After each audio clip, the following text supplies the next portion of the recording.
Exodus chapter 12.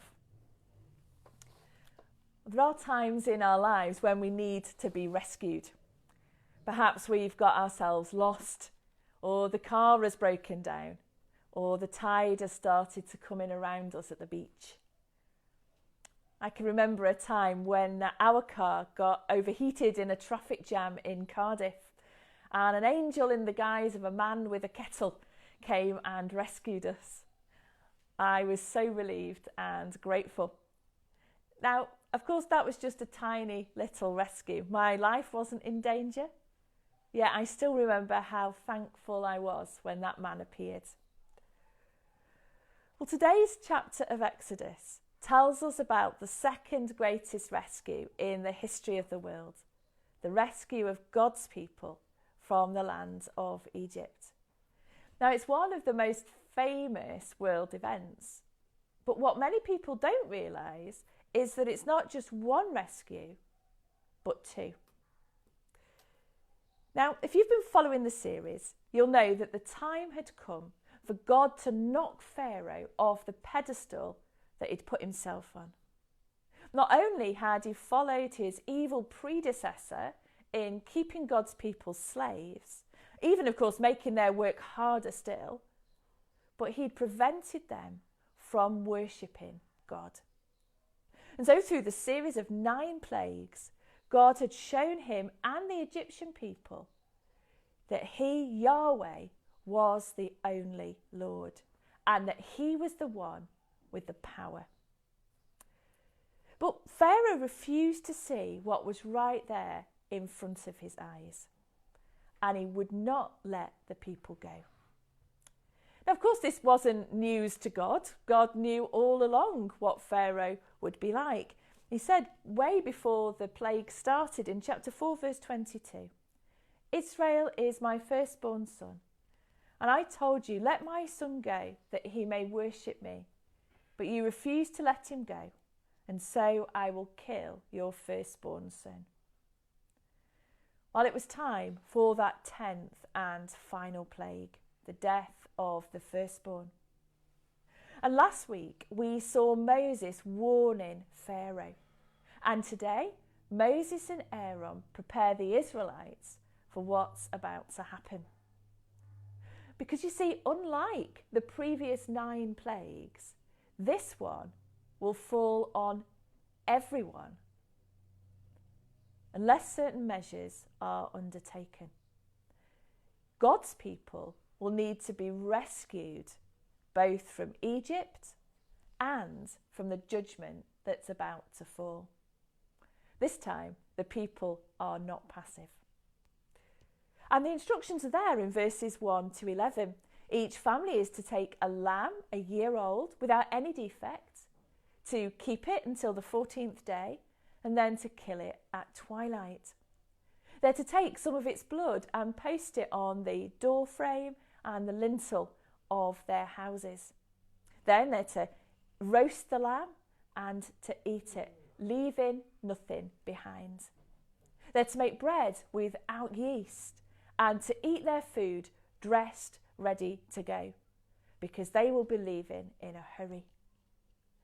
And in case they've missed the importance of putting the blood on the door frame, Moses tells them about it again in verses 21 to 23, with an added warning. None of you shall go out of the door of your house until morning. Now, Paul Blackham, in his little book on Exodus, comments, the angel of the Lord could provide no safety even for the Israelites if they did not shelter under the lamb's shed blood. There was no place of safety other than under the lamb's blood. And this is crucial for us to understand. There was one way to be rescued. That was by the blood of the lamb, applied as God had instructed. It'd be no good to say, oh, do you know what, I'll get round to doing that tomorrow. Or, oh, I'll be all right, it's the other people that need to do the blood, I'll be fine. Or even worse, well, I'll decide if I need to be rescued, thank you very much, I'll figure it out for myself. There was one way to escape that judgment: by applying the blood of the Lamb. Now, I was reading this week about the escape from Alcatraz in June 1962. 4 men had meticulously planned their escape. They dug away at the concrete around the ventilation panels on their rooms until they could get through into an unguarded utility corridor where they could get everything ready for their escape. They made quite realistic paper mache dummy heads using hair from the hairdressers and everything that covered up their absence each night. And on the night of the escape, all they'd have to do would be to take off the ventilation cover once more, crawl through, climb up a shaft to the roof, across down another shaft to the outside, inflate their homemade dinghy, and they'd be away. But on the night, one of those men couldn't get his ventilation cover off, and he missed the escape. There were no other options. That was the way he had to go. He didn't go through it, so he didn't escape. And here you put the lamb's blood on the door and you escape. Don't put it on and you don't. And that night was an horrific one for the Egyptians. Verse 30 tells us, Pharaoh and all his officials and all the Egyptians got up during the night, and there was loud wailing in Egypt, for there was not a house without someone dead. And what an impact it must have had on the Israelites too. Paul Blackham again, he says, can we imagine Nadab, Aaron's eldest son, the next morning? He wakes, he hears the screams of those who have lost a loved one, and he sees the bones of the lamb that was killed in his household the night before. As he looks at the lamb, he thinks, that lamb died for me. And it's true. The lambs did die in the place of the firstborn, and indeed in place of the whole nation of Israel that those firstborn children represented. And this event was so important, so central to God's relationship with his people, that they were to celebrate it every year and to teach their children about it. There would be the celebration of the Passover. That night God's judgment passed over the houses of the Israelites, followed by a week-long festival of unleavened bread. And it was this Passover meal that Jesus was eating with his disciples on that one fateful evening. And he led the meal as the senior man in the room, but with a striking difference. You'll know the words well. They're from Luke 22, verses 19 to 20. And he took bread, gave thanks and broke it, and gave it to them, saying, "This is my body given for you. Do this in remembrance of me." In the same way, after supper, he took the cup, saying, "This cup is the new covenant in my blood, which is poured out for you." And so suddenly the meal wasn't about an event that had taken place more than a millennium earlier. It was about him. And it wasn't about the blood of a lamb painted on door frames, but his blood. Paul spells it out for us. We've said the words in our service. 1 Corinthians 5 verse 7. Christ, our Passover lamb, has been sacrificed for us. So Jesus is the lamb who died in our place. It's his blood we shelter under on the day of judgment.